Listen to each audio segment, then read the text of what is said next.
right, what is going on, good people? Back at it once again. This time, Impact Wrestling Rebellion, the review, which of course had the main event, as you can see on your screen, Kenny Omega and Rich Swann title for title, which I think had a really big fight feel, really big match feel. You know, I think that was an interesting part of that match. By the way, Adam is in the chat currently. I wanted to hear Adam and Casey's thoughts on this whole situation and what they saw with the title for title. So Adam, if you're available, just put it in the chat if you are available, or in our personal chat if you want to. I would love to bring you and Casey in if y'all are free for at least for a second just to talk about that. Because there's some things about Kenny Omega that I don't even know, that I have been a little bit unfamiliar with. And I just kind of learned today as I've been trying to credit him and back him, and maybe I can't credit him and back him as much as I want to. But nonetheless, let's jump into the review. Justin, overall thoughts on the show while we get that ironed out. I thought this was a really good show. Like, there was really nothing bad that happened on the show. I mean, there were a few matches where I thought that were kind of there were some botches in the matches. But overall, the show was pretty good. And there wasn't really anything we always talk about, with Impact, when they do a live show, whatever, when they do something live, it feels like they always have some type of technical difficulty. And they didn't have that here. It felt pretty good. I mean, the audio sounded good. The video quality was really good. I mean, all around, this show was pretty good. And this felt like high stakes. This could change the game of this could change wrestling here. This could change AEW and Impact Wrestling. So, and we saw a pretty cool debut on the show. That was awesome. So overall, I thought the show was pretty good. Yeah, definitely. I thought the show was pretty good. I don't think it was as good as what was the show before this? It was it's Hardcore Sacrifice. No, it's Hardcore Justice and then Sacrifice. Not Hardcore Justice. Sorry, Impact Wrestling fans. Not Hardcore Justice. Sacrifice. Because I didn't watch Hardcore Justice and didn't really care about Hardcore Justice. On that note, real quick, one of the interesting things, and I did enjoy the show, that I like about Impact, that on the other hand, since it's kind of an Impact AEW, they were kind of feuding for the title or whatever type deal. One thing about Impact, there's not, to me right now, besides an entire show called Hardcore Justice, but other than that, to me, there's no area in the show where I'm yeah, I don't feel like watching that. Not in this show, and not in most Impact shows, especially when it comes to their pay-per-views or Impact Plus specials. I feel like for the most part, I cared about everything that was on this show. And I don't know how they pull that off. Whereas I think with AEW, I don't feel that. I watch Impact far more consistently than I'll ever watch AEW, because there's parts of AEW that I just don't get invested in. And I've said it a lot of times, but that's not it's an indictment on AEW. But it's because to me, and even just shifting a little bit to this title for title match real quick, a lot of people were I can't believe Kenny won and going to be a champion for that third-rate company or that second-rate or whatever, that dead company or whatever. But AEW, as great as the production looks a lot of the times, right? It looks like a big show, and not the big show, but it looks like a big show. It looks like it feels like it's worth a darn sometimes. It feels like it's in this big arena, like it's this huge deal. But they have an issue with galvanizing me to the point where I'm interested in everything on the show, because there's parts of AEW that I have no clue about and I don't care about. But there's other parts where I'm really invested in. For some reason, and I know for everybody that they have that certain show where they're interested in every single part. But for me, when I watch Impact, I'm interested in everything that they have on the card, whereas AEW doesn't do that for me. So when people try to bash Impact as this second-rate company and they should have been dead 25 years ago and this, that, and the third, I don't care. Because at the end of the day, they get me interested in what's on my TV screen, and that's the most important thing. You AEW does not do that. You said 25 years ago? They weren't even around 25 years I said ago. yes, because that's what they've been saying. Before Impact was even an idea, people were like, they're going out of business. It just frustrates me. This entire feud, that entire feud behind us frustrates me. That entire thing makes no sense. Makes no sense. Real quick, because I know you guys, of course, didn't watch the show, but I wanted it because I watched the Kenny Omega little snippet interview that you guys put Casey and Adam joined us, by the way, in case you don't know what's going on. They know a little bit more about this Kenny Omega disrespecting the business, not respecting the business type thing more than I do. I had no idea. I think Casey is the one that knows the most about it. I had no idea. I was trying to stick up for this man. I was like, his promos suck, but sometimes when he talks, it's kind of good. And he's athletic, and he's got – but then, if you don't know the fundamentals of the business, or you don't care to learn, or you don't care to incorporate them into what you do, or you just want to have a spot fest, then it's not going to do you any good at the end of the day. When there's no psychology, when there's no in-ring presence, when you don't know how to feed off the crowd, when you don't know how to talk to a point where you can feed off the crowd and move and shift to a live crowd. But maybe I'm wrong. Adam, Casey, fill everybody in, because I'm sure there's other people like me that was completely oblivious to it. Well, I would like to point out, I'm gonna put myself over.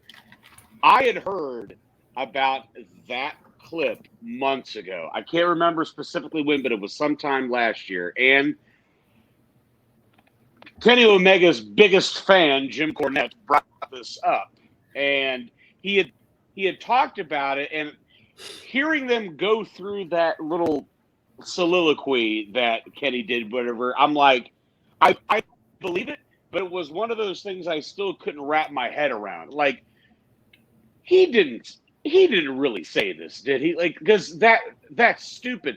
Maybe if you eventually got to that point, whatever. Kenny Tyson Smith, here I'll really expose his business. Whatever his viewpoint on wrestling is prior to that, it's, hey, hats off to you. But when I finally saw the clip, this was a couple of weeks ago, I finally saw that clip. I had shared that to the group, which is why when you said I had never seen this, I'm like, I know I shared that to the room, but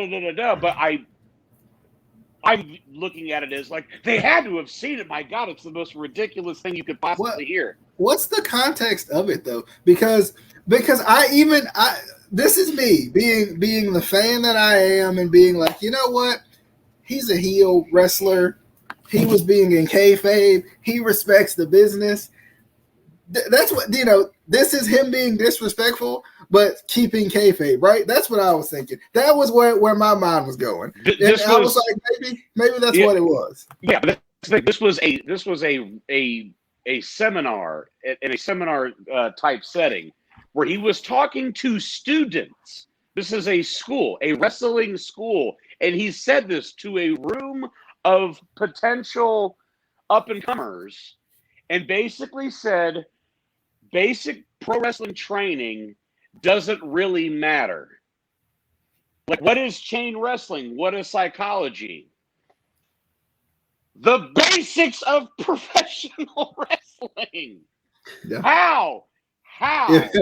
If you don't know how to hit the gap as a running back, which is a fundamental, you're Trent Richardson. You're out of the league.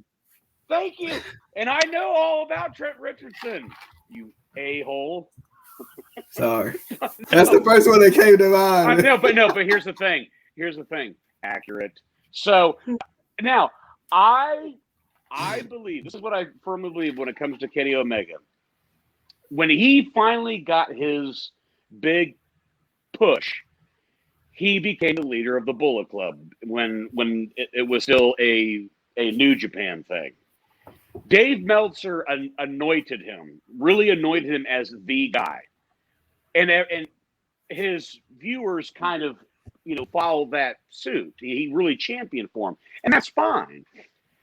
Now, the stuff with him wrestling a doll and a 9-year-old, it's ludicrous, it's stupid, it's insane. But when I physically started watching him in New Japan, it was against Ishii, and then the matches subsequent after that.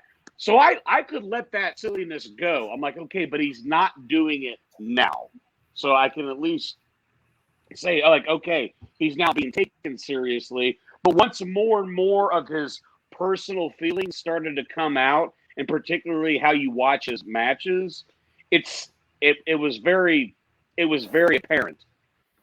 So for him to do that, I think is the complete indictment on the business, because you are telling people who were, let's born in the early 2000s, they think that this type of style is how it always is, or how it always should have been. Yes, the things have to evolve in terms of the style. There is a lot of flip-flopping and flying, but it's cool. Psychology, yes, I guess is kind of different, but the basis of it, the basics of wrestling psychology has never changed. You are trying to make every person that has purchased the ticket or has purchased a pay-per-view, you are trying to make it believe that I am trying to beat this guy up to win this match, to win this title, etc. You know what got me though, Adam? And I'm sure Casey has plenty to say on the point as well. But what got me in terms of like the in-ring psychology, because people were trying to say, trying to put it on Rich, and it was all Rich. Rich can't hang with Kenny, blah blah blah. Like, what got me was when they were trying to do the sunset flip. They were trying to do it was a Poison Rana, and then I don't think it was a Poison Rana, because the way he twisted his body, it looked like he was going sunset flip. Or no, he was trying to do the whole his finisher off the top rope, the One Wing Angel, and then I don't like how he kind of fell off and he kind of sold it. Like, he should have went into a different move. You know what I mean?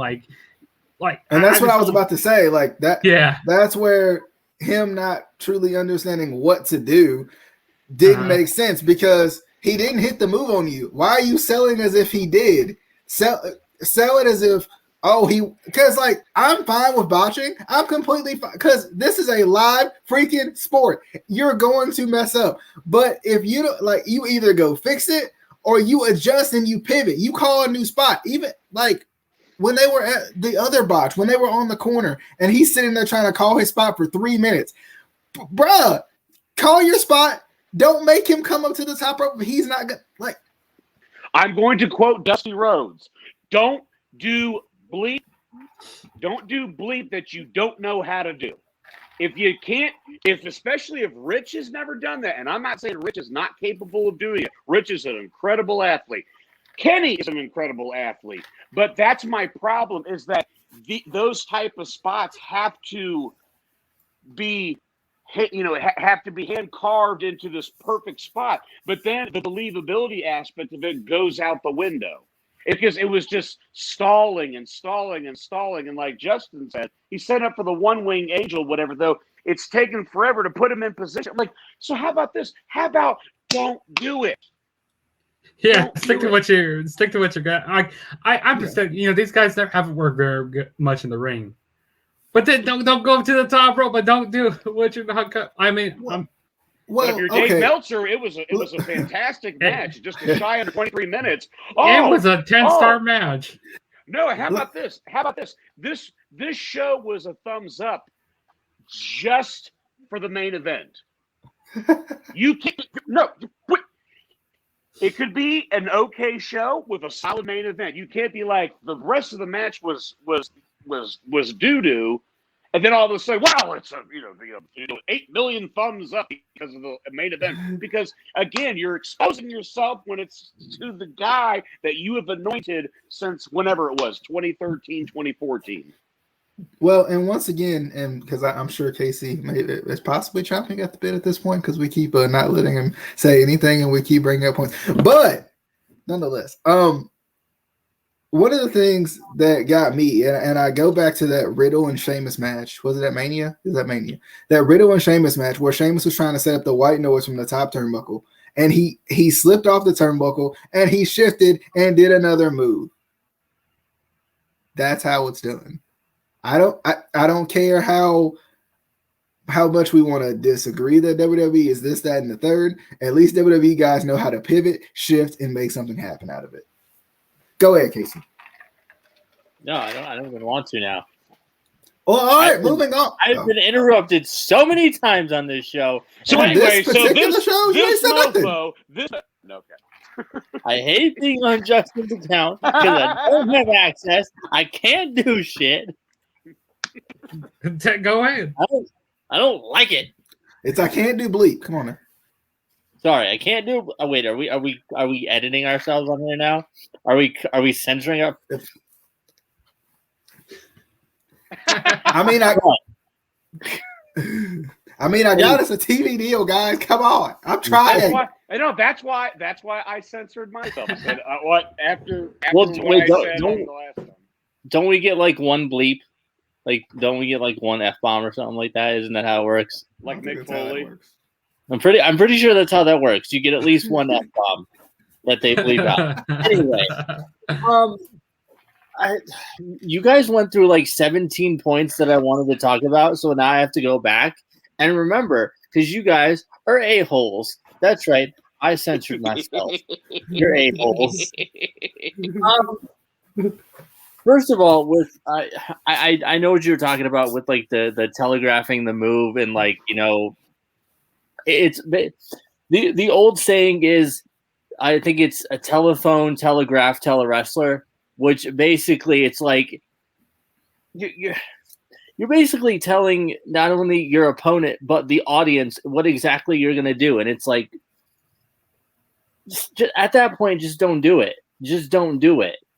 If it takes you that long to call a spot and you make it so obvious that you're calling the spot, like we used to joke about it with Cena, but like it's getting ridiculous. Like it's getting to the point where I can call these guys matches as they're doing them, like because they don't do anything new. It's always up, got to get our shit in, got to get this move in, got to get the one-winged angel. We got to get this and got to get that in. And it's like, you don't have to get every single move in your repertoire in every match.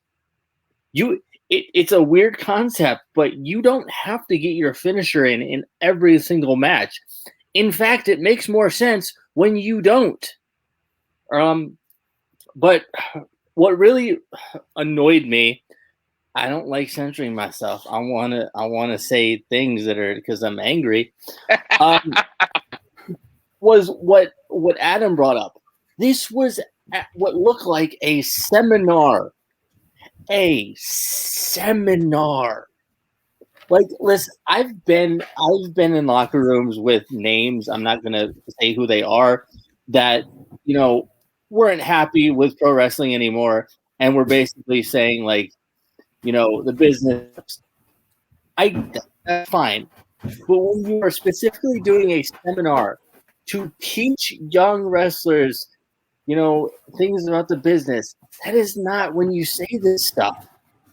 That is not like, and it's like, okay, I can understand if you're falling out of love with the business.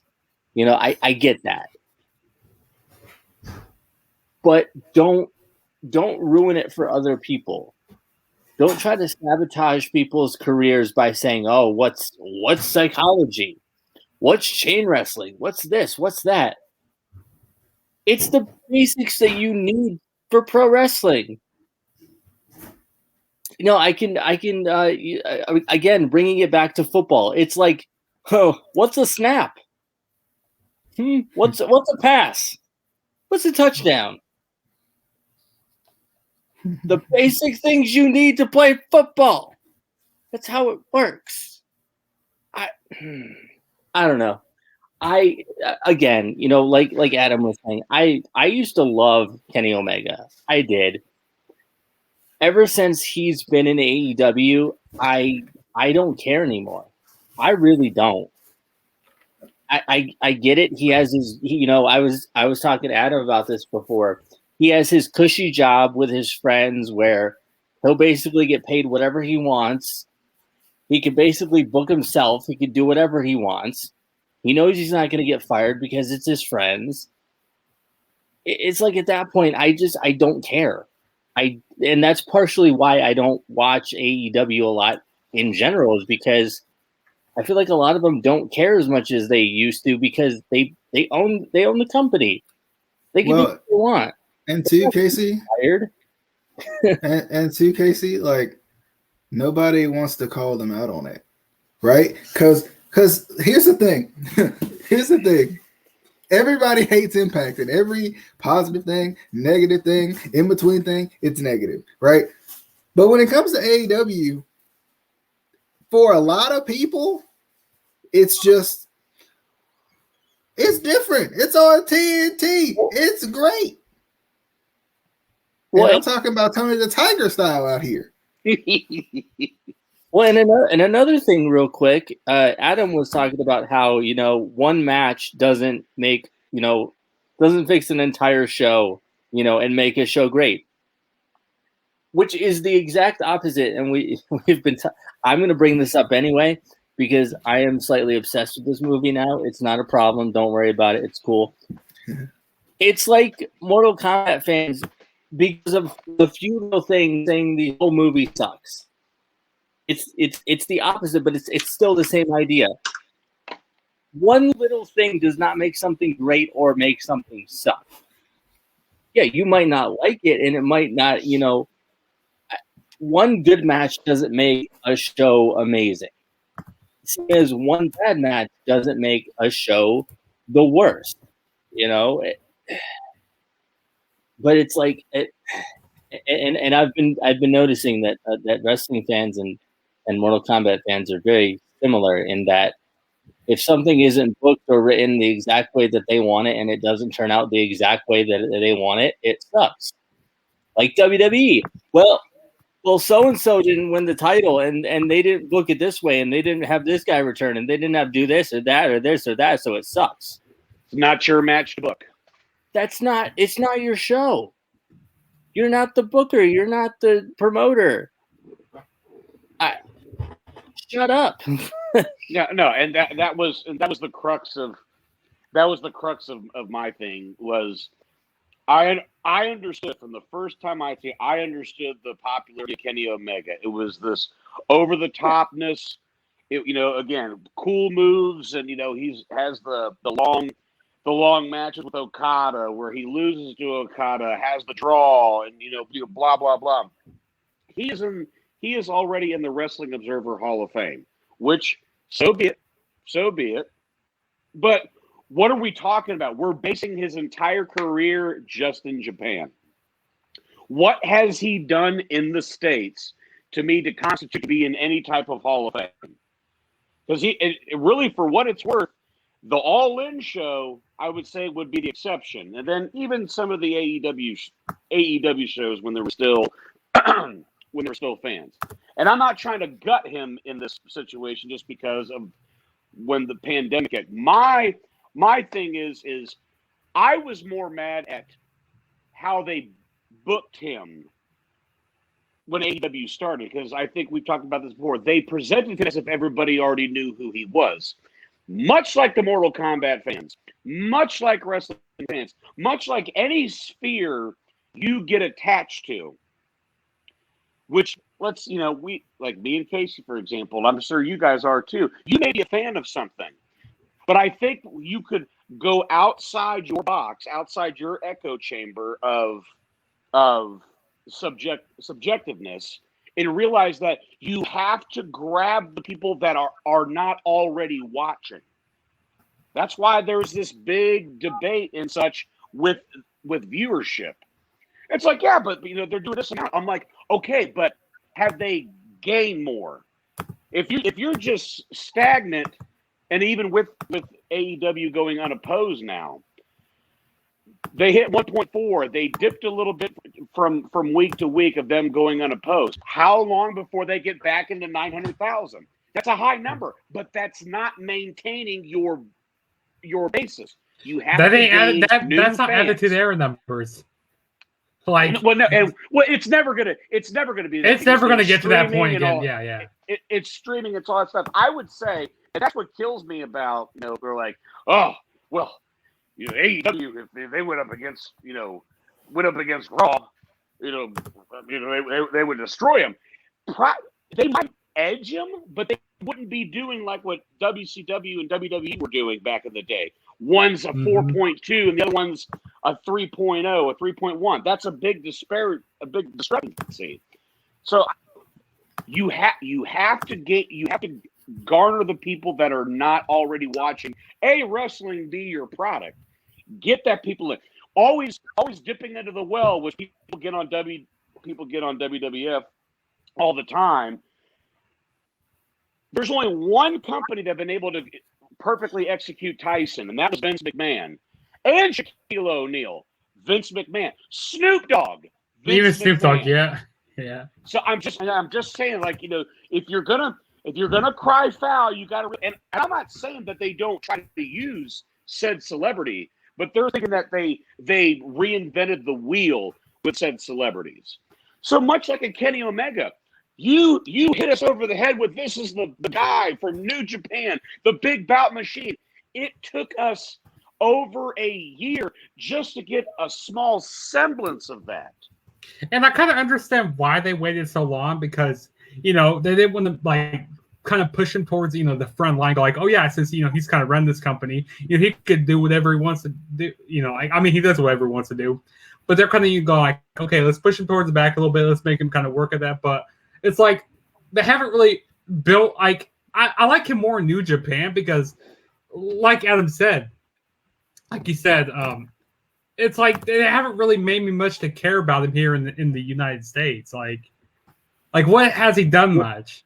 Well, no, but that was my thing is that like I don't mind if they not necessarily put him to the back, but kind of just be like not and not just kind of somewhat blended in. But every time he came on stage, that was the moniker. They think that was the build. But his first handful of matches, he lost. His first win in AEW was a 6-man tag.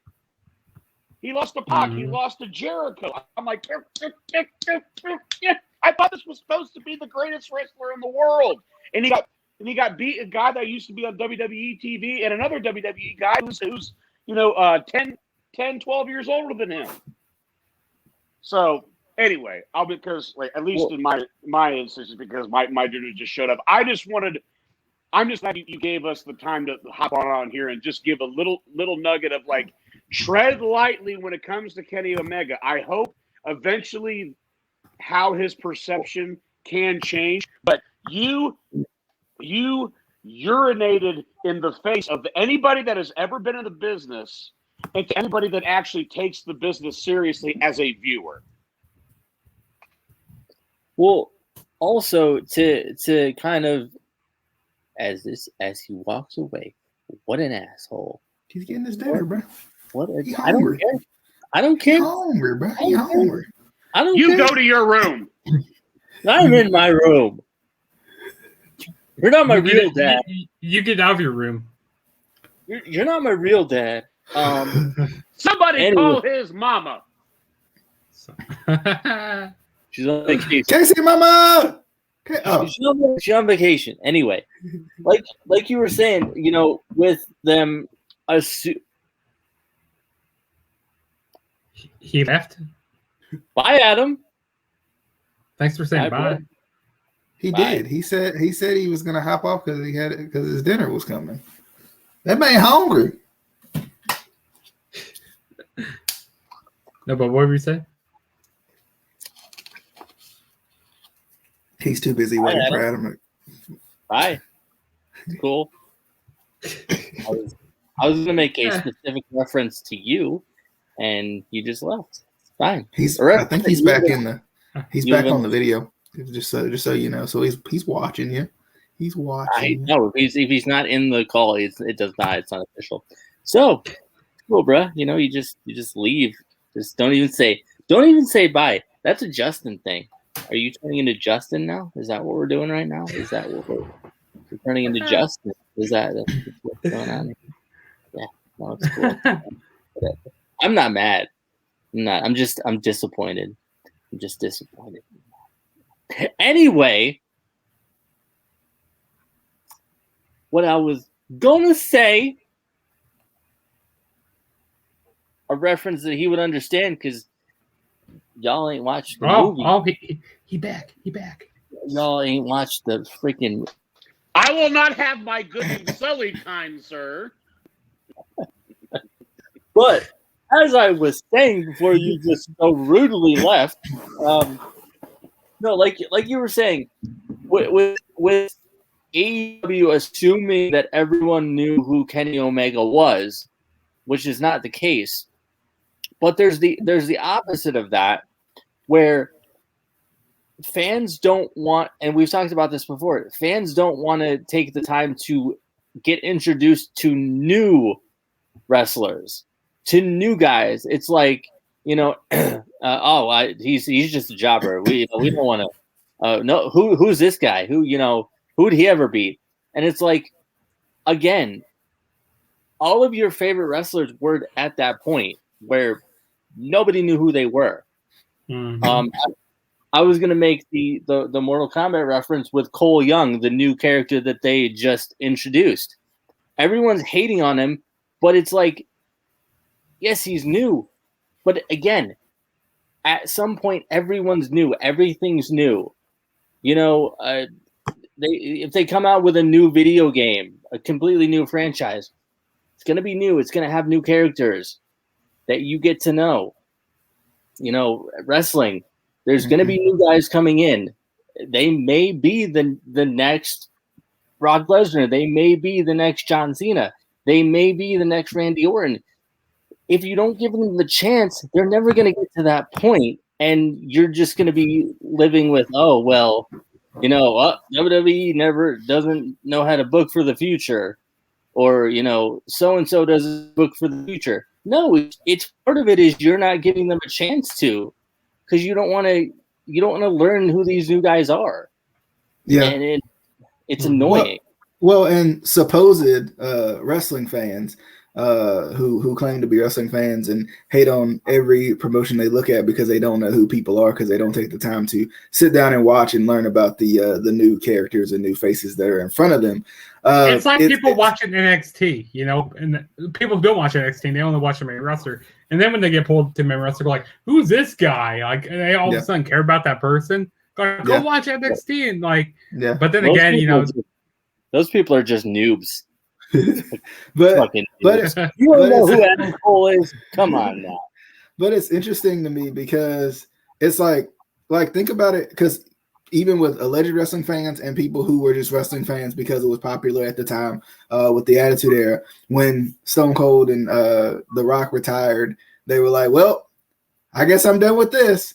And they didn't, because a lot of people missed like the Ruthless Aggression Era, which is a really good, which I look on fondly as a really good era that a lot of people missed out on because they were so invested in The Rock and Stone Cold that they didn't get in the building of those stars, that they didn't get a chance to build the newer stars. And even like some of the guys of today, we've talked about how talented the roster is, and yes, sometimes they are booked horribly and like little children, but there's a lot of great talent even on the WWE roster or the Impact roster or NXT or whatever, whatever roster that you enjoy watching.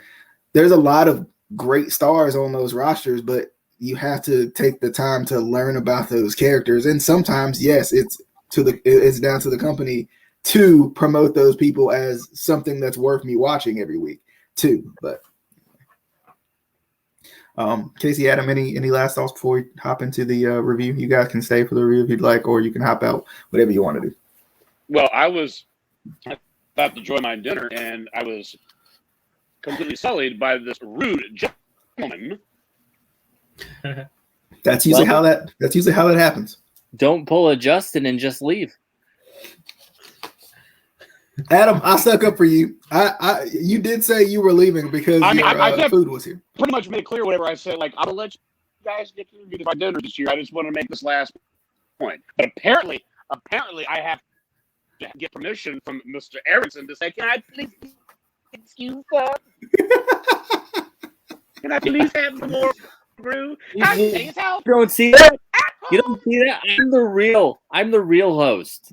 The real host. You ask me if you can leave the table, okay? You will acknowledge me. You will acknowledge me. If you move. I didn't know what else to say. YOLO. But yes. I've completed my thoughts. Casey, may I please be excused so I can have dinner? No. Because I gotta watch damn Piper's documentary. I forgot that last night. Yep, me too. I gotta watch it too. Leave. Yeah, me too. I don't care. You're such a brat. Oh my God. Oh my God. People listening are very confused. But anyway. Yeah. Anyway, goodbye. Goodbye, everybody. I'm going to have dinner now. So and enjoy long. my evening. Farewell. A fatal paddle. We're gonna jump into the three-way X Division Championship match between Ace Austin, TJP, and Josh Alexander, which was an excellent way to start the show, I might add. I expected no less from these three, of course. Happy that Josh Alexander got the win. I think in terms of actual like in-ring psychology and like wrestling acumen, I thought this was great. And it's funny because people are like, Impact has no big stars. They have no good stars. Have you watched Ace Austin? Have you watched him? Have you heard him talk? Have you watched him at all? Right? Have you watched Josh Alexander? He's freaking ridiculous. The man is a freaking beast. TJP is the smoothest wrestler I've ever seen in my life. Okay, maybe not in my life, but you know what I'm saying. You get what I'm saying, okay? I love TJP. This match was awesome. X Division's great. I love it. Glad that Josh Alexander won. I think I think what they've done with Josh Alexander since All Ego, Ethan, shut up. Since All Ego, Ethan Page walked a couple blocks down the road to AEW, it seems like they have really done a good job of pushing him properly as a singles guy, and he's really good. He's freaking awesome. I love him. Glad that he's X Division champion.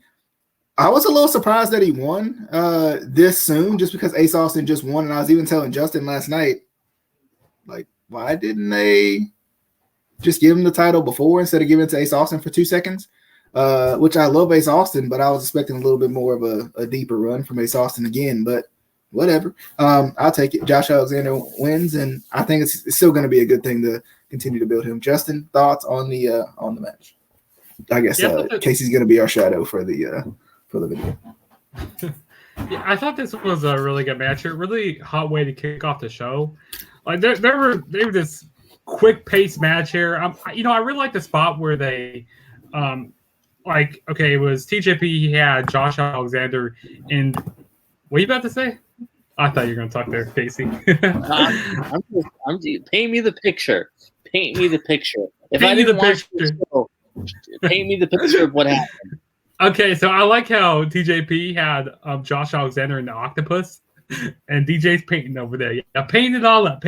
Yeah. So TJP had Josh Alexander in the octopus, and then for those who may have never seen the octopus, explain the octopus to me. It's a submission. It's a submission maneuver. You got your leg. Like I can't. Go You check got your leg up here, then your knee over there, then your arm over here, then his head over here. Yeah, you got all that stuff, and then you had Josh Alexander do the ankle lock onto it was Ace Austin. So I like how they had that like big three-way like type of submission going on. That was pretty cool. These guys, this been having some. What's that? Just ignore him. Just go. Ignore him. But no, this was a really good match here. Really enjoyed it, and I definitely agree with you, DJ, on how why they took the title off of Ace Austin so quickly, because I feel like they've been hot potatoing this title for so long. But I'm not mad about Josh Alexander winning, but it was a good match. I enjoyed it. If you haven't watched it, go check it out. Casey, go check it out right now. Is it free? I mean, you can go watch it for free now. The highlights are free on YouTube. Because I'm broke. The highlights are free on YouTube. Watch wrestling. Watch it. Violent by Design versus Chris Sabin, Eddie Edwards, James Storm, and Willie Mack. I'm sure that's going to be something Casey's going to be like, what?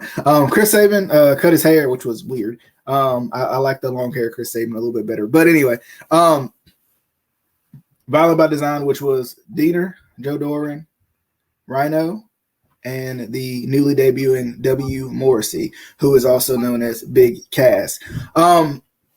This was good. It was good. It was enjoyable. I liked the debut of Big Cass. I thought that was good. He looked great.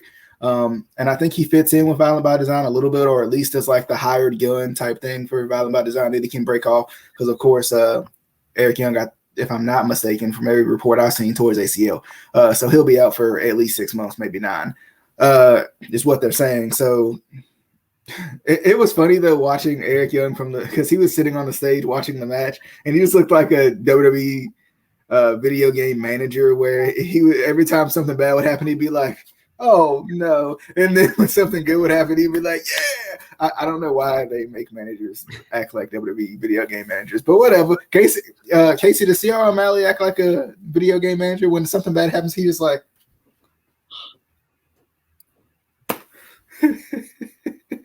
It's pretty accurate. I always think that's funny when they do that. But yeah, this match was good. I mean, I thought it was physical.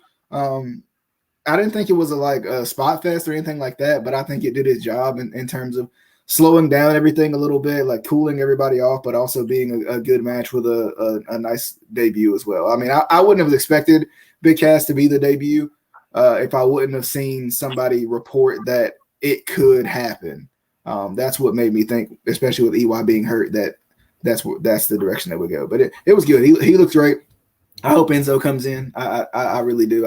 I want to see Enzo come in, and he doesn't have to work with Cass, but he could. I mean, I wouldn't hate it. But one thing I was surprised about before I get Justin's thoughts was Jake Something was not in this match.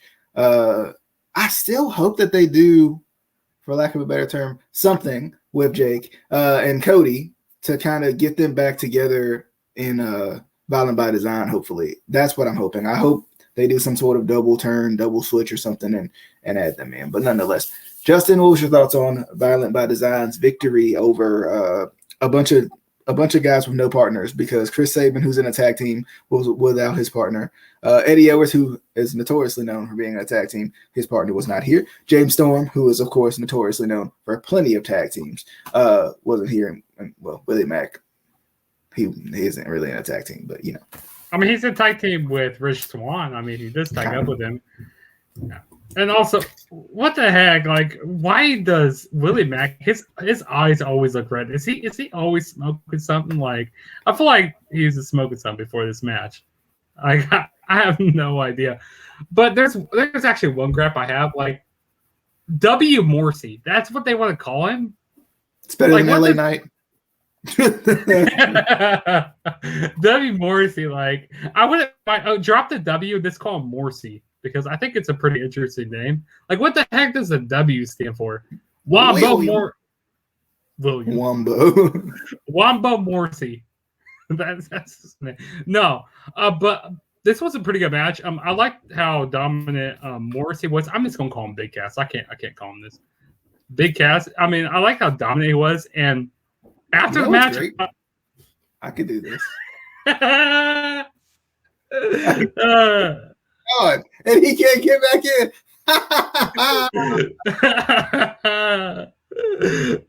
No, but this was Casey, you got to cash at me $50 to get back in. Bam! Oh man, I see what you're doing there. Straight to the moon. Straight to the moon, baby. No, but this was a good match here. I enjoyed seeing Big Cass's debut here, and I like how at the end, how they had Big Cass, basically in the ring, and I don't know if they're going to have him officially join Violent by Design, but I wouldn't mind it. And I feel like they're going to make Eric Young kind of be more like an MVP type of, like, more the mouthpiece now since he's injured.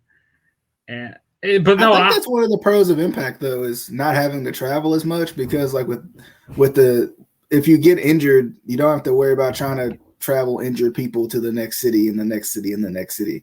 So you can keep them on TV because WWE does struggle with that.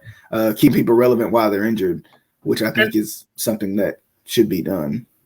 And also another point I want to make. Another gripe I have about the show is like I kind of wish they were in a different, like bigger arena. Like, I don't know, have the show at Daly's place. Like you can have AEW and Impact in the same arena. And you can have some fans there also instead of that crowd noise. Because I feel like that's what Impact is still missing, is having a crowd. And I'm definitely missing a crowd. Yeah, that's definitely I'm missing. I don't know. They should just go somewhere, like a different venue, to make it feel different.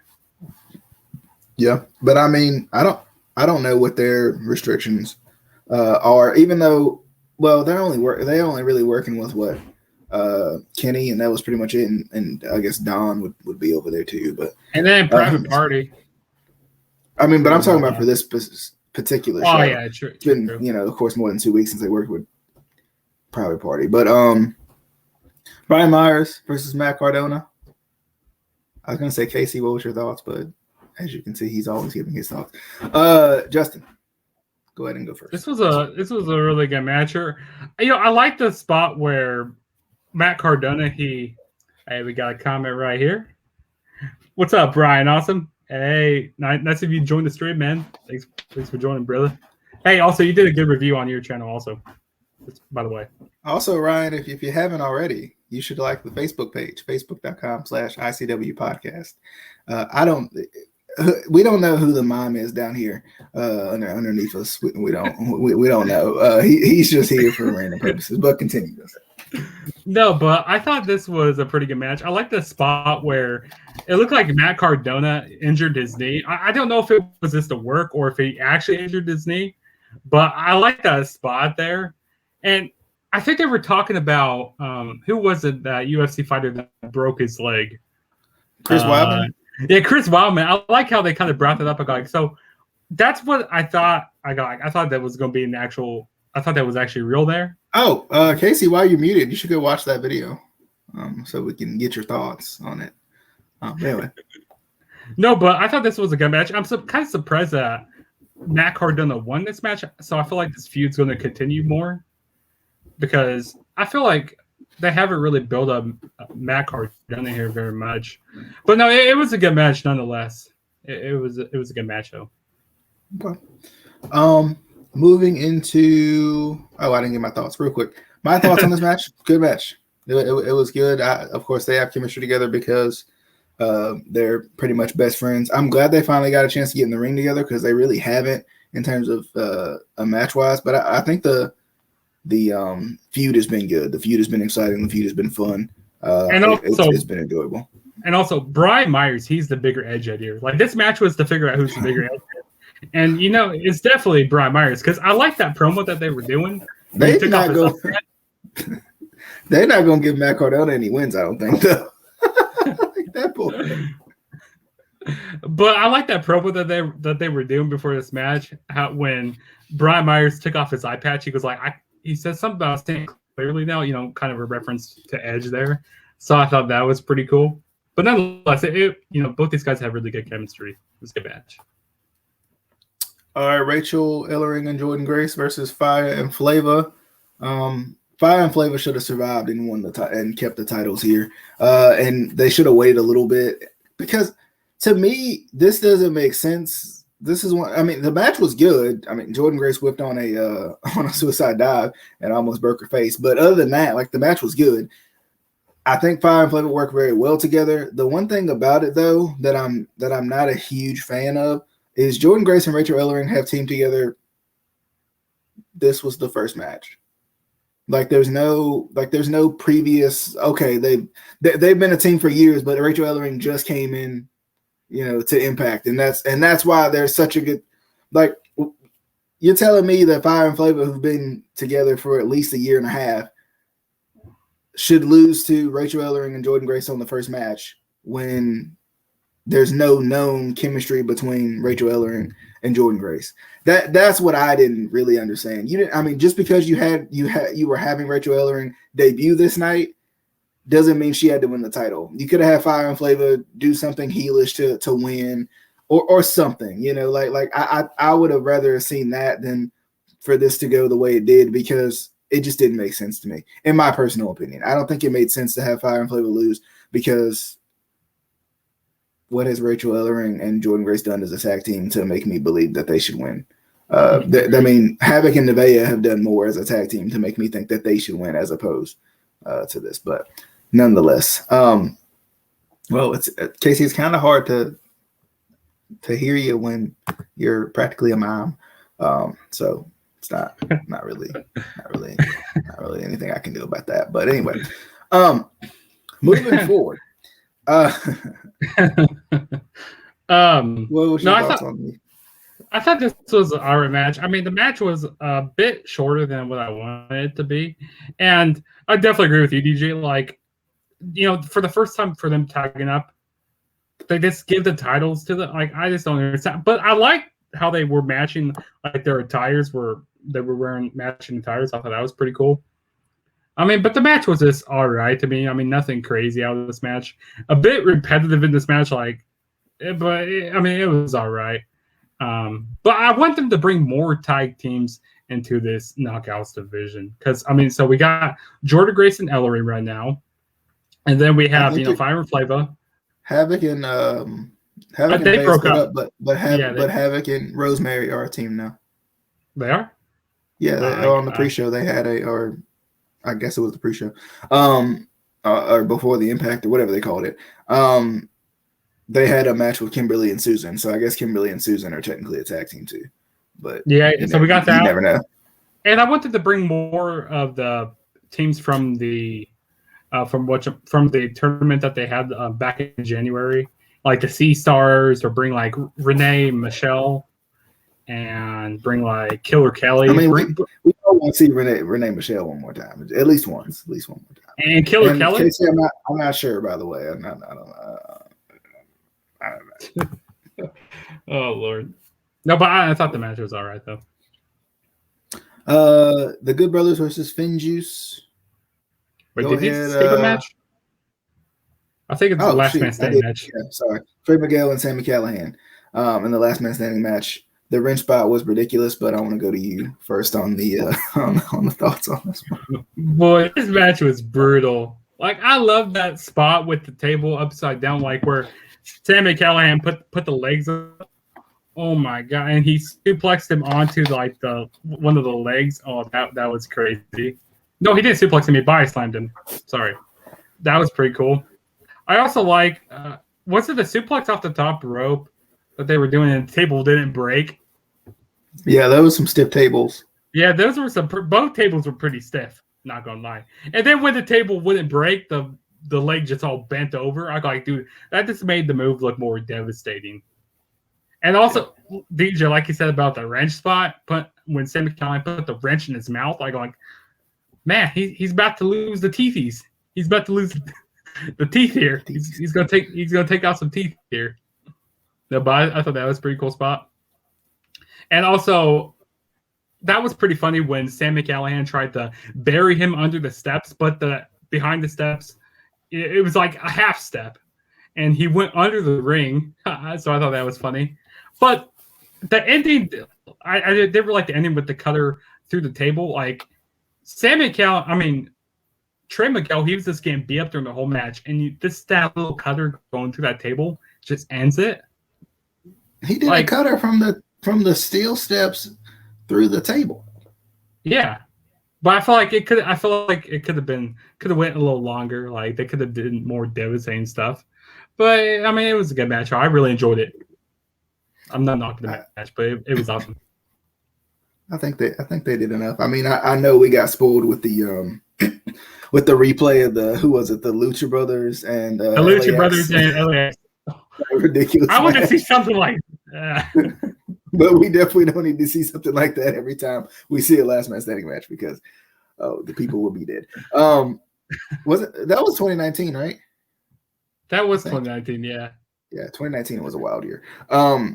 between Sami Callihan and Brian Cage in the cage match, and that match. There was another crazy match at some point too. Sami Callihan was pile driving everybody and their wives and their mamas.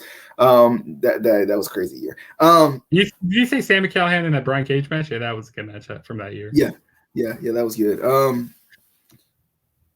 Trey Miguel and Sami Callihan, I thought it was good. I liked it. I mean, it was crazy. It was wild. The freaking wrench spot was ridiculous. The pile driver onto the steps was good. Anytime Sami Callihan does any pile driver ever, I'm just like, yep, he's dead. Speaking of pile drivers, while I'm on it, it was funny because in the X Division title match, was it the X Division title match or was it the Violent by Design match? I think it was the Violent by Design match when everybody was hitting J drillers, or was it who was it? Eddie Edwards? It was the main event where Martin called it a J. Yeah, it was the main event where he called it a J driller. Okay, this is the main event. Yeah. I thought that was funny. We don't know. We're just gonna let him do whatever he's doing. But there we go. It works. It makes it easy. But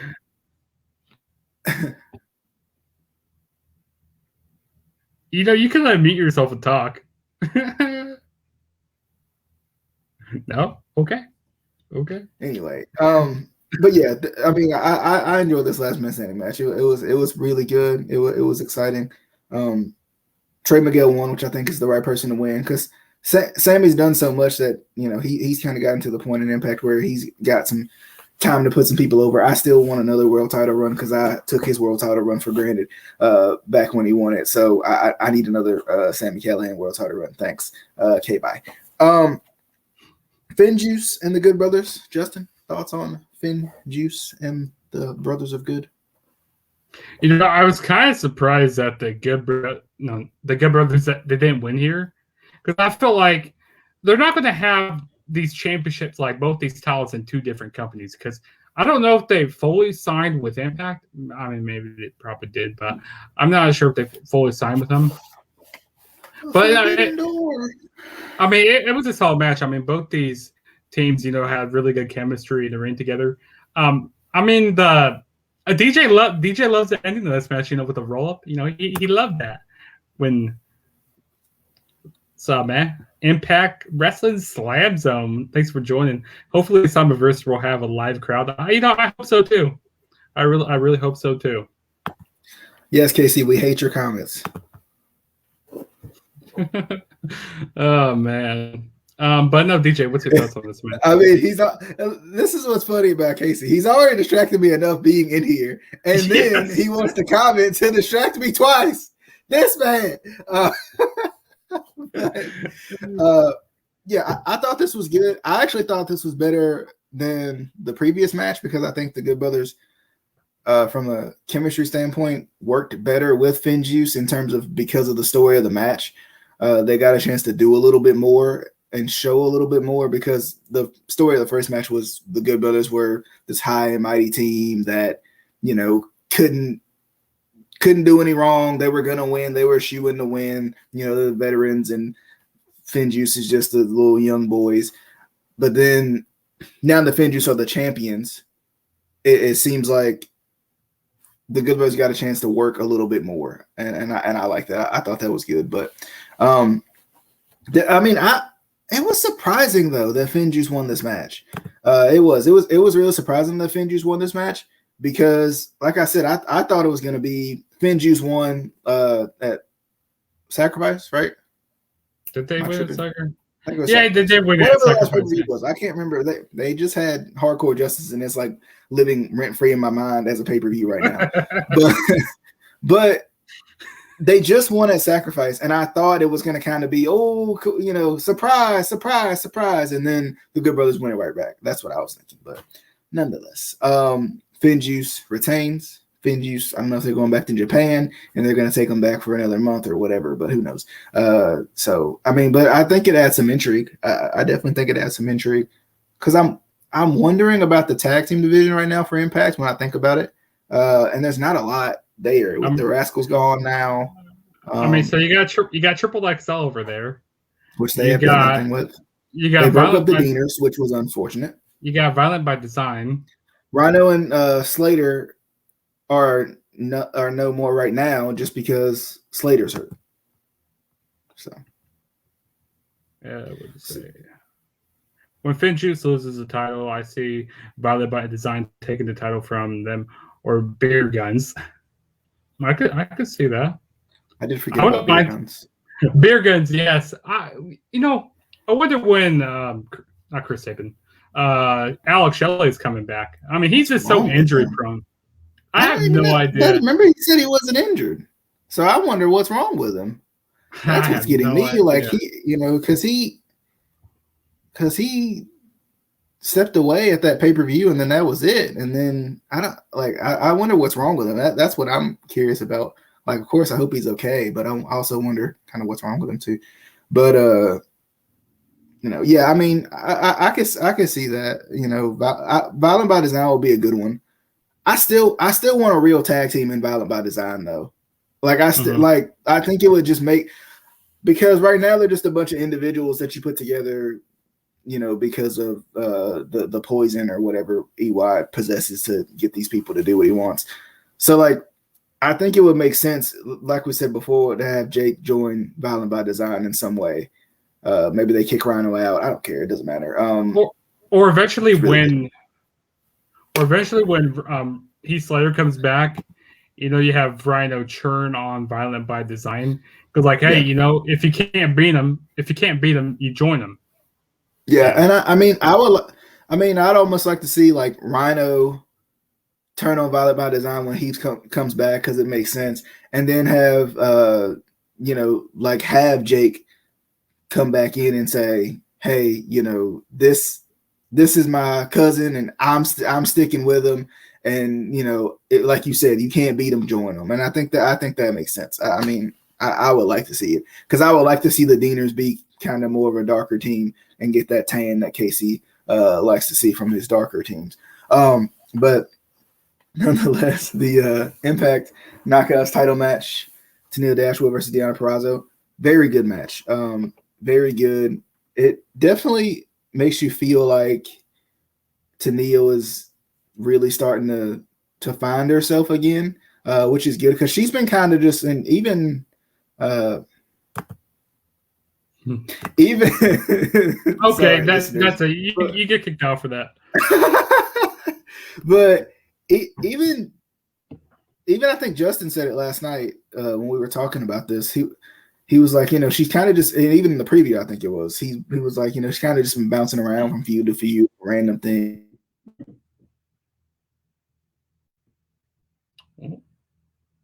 DJ, I guess his internet crapped down on him right now. But no, I thought this was I guess I'll get my thoughts on this match. I thought this was a really good match here. And so what I was talking about last night, I felt like that Tennille Dashwood, she was just like bouncing around to like different type of feuds. Like she was trying to be in a tag team with people, and then people were trying to take her seriously.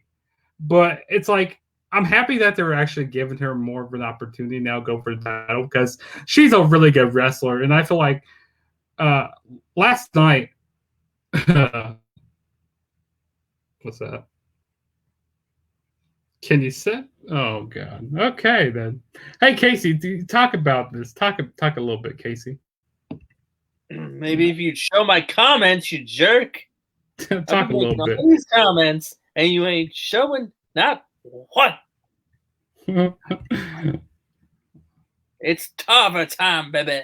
Tava time, baby. Man, technical difficulties right here. Oh Lord. Yes, welcome to the Instant Classic Wrestling Podcast. The only podcast that is always an Instant Classic. And I mean always. Lord. Good Lord. Good Lord. Okay, so yeah, but I thought this match was really good here though. Let me get back to my notes here. Yeah, I like how the chemistry that they had in the ring together. Deonna Purrazzo working on Tennille Dashwood's arm in this match, I thought was pretty good. But this was pretty good stuff. And Tennille Dashwood, I'm happy. I don't like how we had some interference in this match. Also, I wasn't the biggest fan of Tarver time. Jeepers, this man's. DJ, go ahead. Power went out for kicks and giggles. My power went out, so I'm on my phone now. So here we are. But yeah, I can't remember what I was saying about. I think I was talking about how Tennille Dashwood had. You were talking about how it's Tarver time. I wasn't. But I was talking about how. Oh god. I just this point without any reference to Michael Anyway, you remember that time though, Casey, that I reached out to him for music and he wouldn't let me use it? That's why I hate him so much more now. Hey, anyway, I feel like you never did that. I did. I was like, I hate this man, but he makes music now. So I was like, maybe he'll let me use his music. But anyway, no, if you did that, you would have asked him for an interview. I can't remember if I asked him for an interview. I don't remember. I think I was too blind by my hatred of that I was actually asking him for anything. Anyway, Michael Tarver, why were you the worst person in Nexus? But I think Tennille's finally finding herself again, which I think is good. Because I like this character that she has, because it's almost a mix of her little goofy Emma character and her new heel and Lucius character. Yeah, and I think it meshes them both very well. It meshes them both very well. Yeah, I agree. He made such a good point. He's stunned. Adam, you should keep your day job, Adam. The important thing, did you guys shut your pie hole? Oh, here we go. My internet is reconnecting now because the power went out. So, do you guys listen to Chelsea Green's podcast? Asshole. But I do think that Tennille is finding her way, and I like that Deonna survived though, because it's kind of like the Rachel Ellering thing from earlier. Like Tennille was great, but to Impact fans who maybe exclusively watch Impact, they may not know, who Tennille Dashwood is. So until you promote her to the audience, I think it's smart to promote her to the audience before you give her the title. Unlike they did with Rachel Ellering earlier, where they just kind of debuted her and gave her the title when we're supposed to believe that they're a good tag team because logic. I'm not excited about it, but still. So it's a no. But no respect for the queen. What are you saying? Have I listened to it, or are you just promoting it? Both. Oh. I'm trying to get it on an actual good podcast without jerks. Chelsea, we'll probably get Tennille versus Taylor Wilde at Slammiversary. I feel like Taylor Wilde, she's gonna go. I don't know what they're. I mean, I saw after she came out and attacked Deonna. After that, I'm happy to see Taylor Wilde back. That's pretty cool. I really wasn't expecting her to be the one that's going to be returning stuff, but hey, I feel like their women's division is doing pretty good. In terms of the main event, I know we talked a good bit about it. Am I leaving again? I think I'm leaving again. Rip. No, you're still here. No, he's there. You're good. Darn it. Thoughts on the main event, though? You're back. You've been here. Thoughts on the main event. That's weird that went out. My internet on my computer is fine. Anyway, DJ, are you upset that you have to go through the full episode and bleep out all of the accidental cussing so you can put it on the TV? I mean, we can also do this. Hey! I think that works even better. You know, I feel like our viewers are gonna go up after we take Casey out of here. But for the main event, for the parts that I guess we didn't really talk about as much earlier, I thought the match was good, except for the couple of botches. But I can overlook a couple of botches to say it was a good match. I mean, Nah, they be botched. everybody was saying that Rich was gassed. And I don't even think he was that gassed. Like, I think they were just trying to put Kenny over so much that they were discrediting Rich Swann. I will say this: the clips I've seen, Rich was definitely gassed the last like 8 minutes of that match. Yeah, I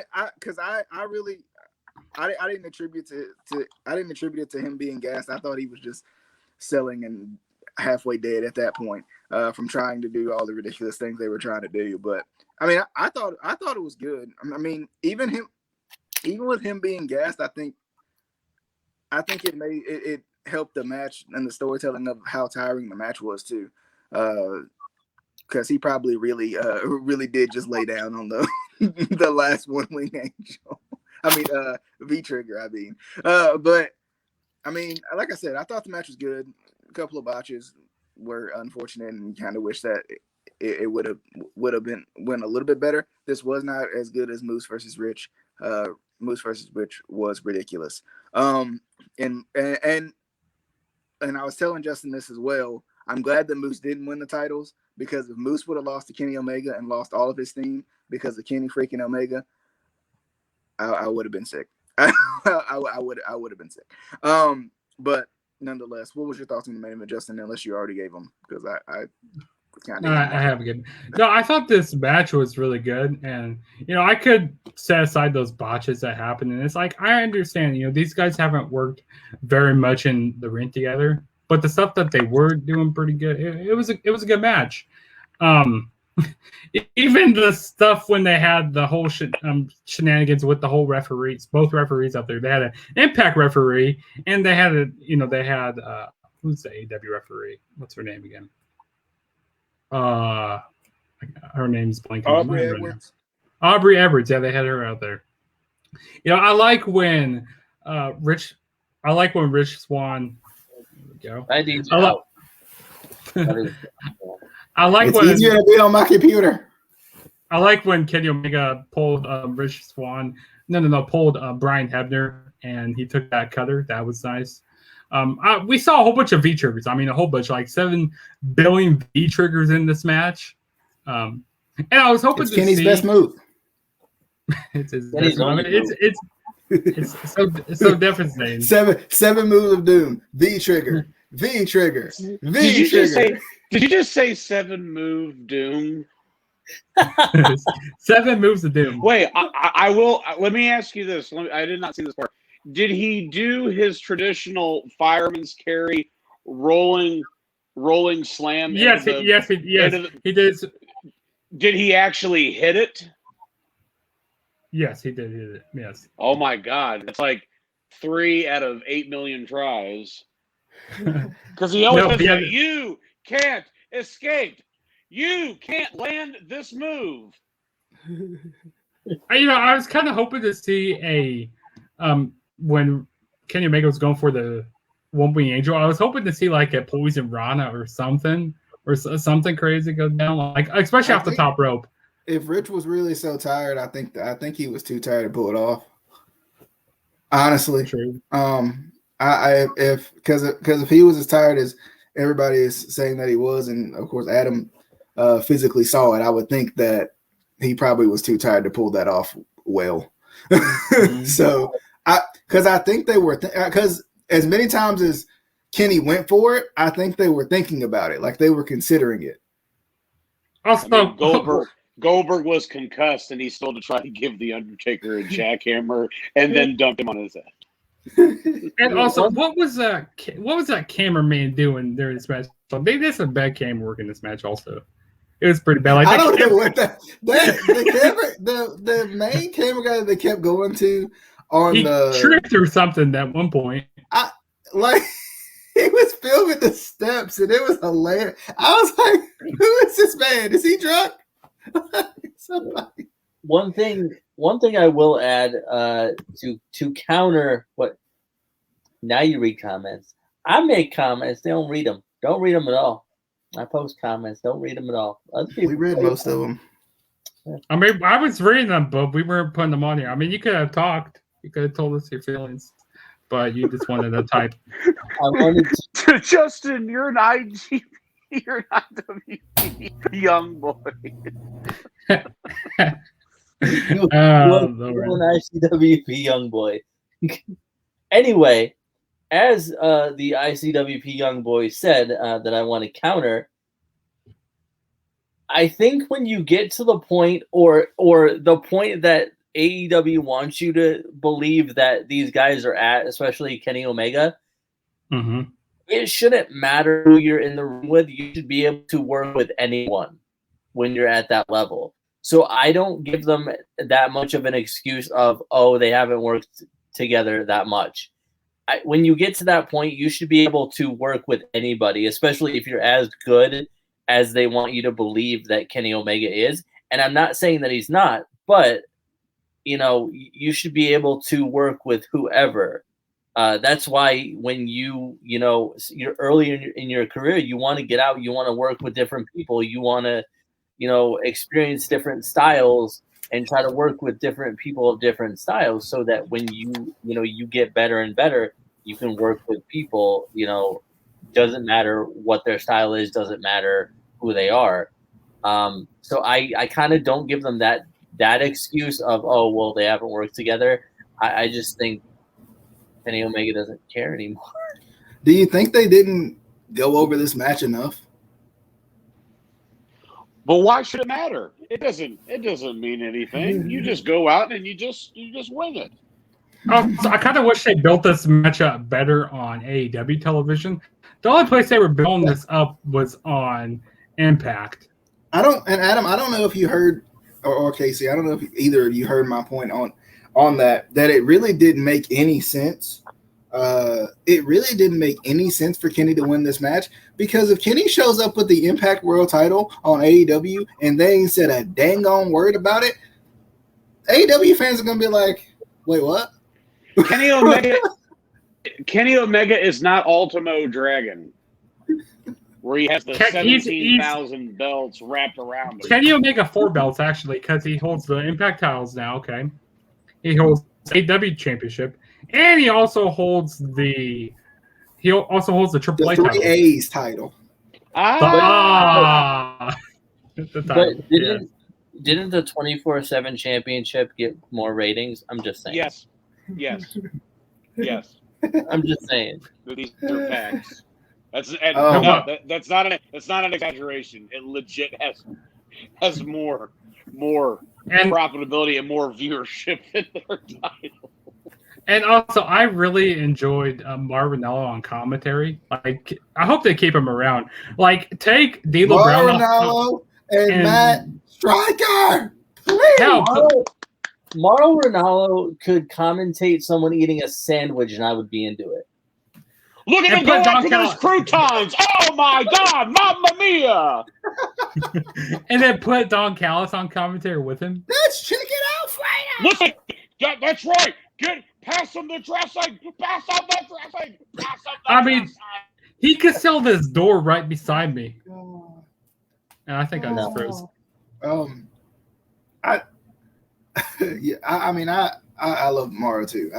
I hope that Impact hires him because I think he's just great. I mean, he's great with voiceovers. He's great with commentary. He's just great. And like, what I love about Mauro is Mauro's one of those guys who, like, even if he didn't care, he'd give you everything that he had. But he cares. It's obvious that he cares. But if he didn't, he's like the customer service guy who, I should say the waiter. He's the waiter that comes to your table and smiles at you every time because he may not love his job, but dang on, he's gonna get everything he has every single time because he gonna get that tip. I was gonna say, you gotta let me get to the point. I want Mauro Ranallo as a customer service member. That's right. Google it, kids. I'm going to help you out with whatever problem you got right now. Oh, my God, Mamma Mia! Did you turn it on? It's smoking. It's in fuego. Tope suicida, Mamma Mia! I'm just ordering a pizza.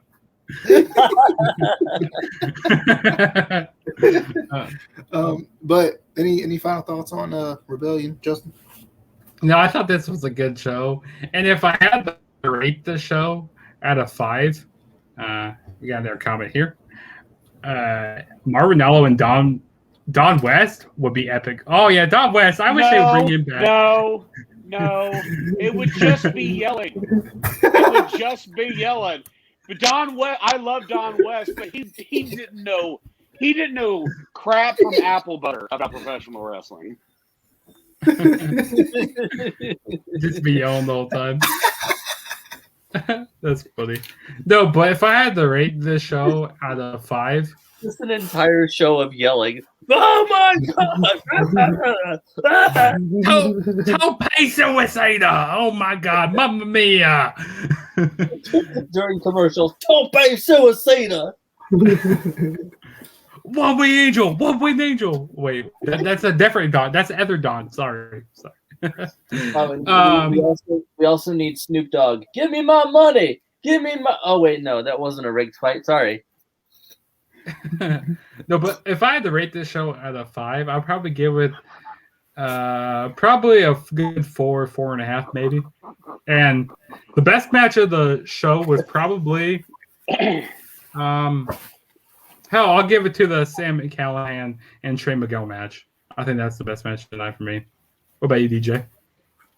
Best match of the night was the opening match. No. Best match of the night was probably Deonna Purrazzo and Tenille Dashwood for me. I really enjoyed that match. The opening match was really good. For me, match of the night was the death match between this is why we don't invite him to things. This is why. And this Blue is the reason. And it's a close second. Hey, next time, remind me not to invite Casey. Thanks. Bye. Close second was James Ellsworth versus Enzo in the Last Man. What were you saying? Thank you. Don't even add him back in. Just leave it because he'll never stop. He'll make up matches all night. He really will. He's gonna be the next match was the match managed by C.R. O'Malley. Anyway. But anyway, for me, I'd probably say this show was a I don't know, 3.5 because I don't think it was as good as Sacrifice, but it was still good. It was still actually I think I gave Sacrifice 4.5, so I'll give it a 4, I guess. I'll do that. Impact Wrestling Slam Zone's got a match of the night. Violent by Design match. Second would be X Division. So that's solid. I thought the Violent by Design match was really good. I really did. A lot of stuff going on in that match. Casey doesn't cry real tears because he looks like he's about to.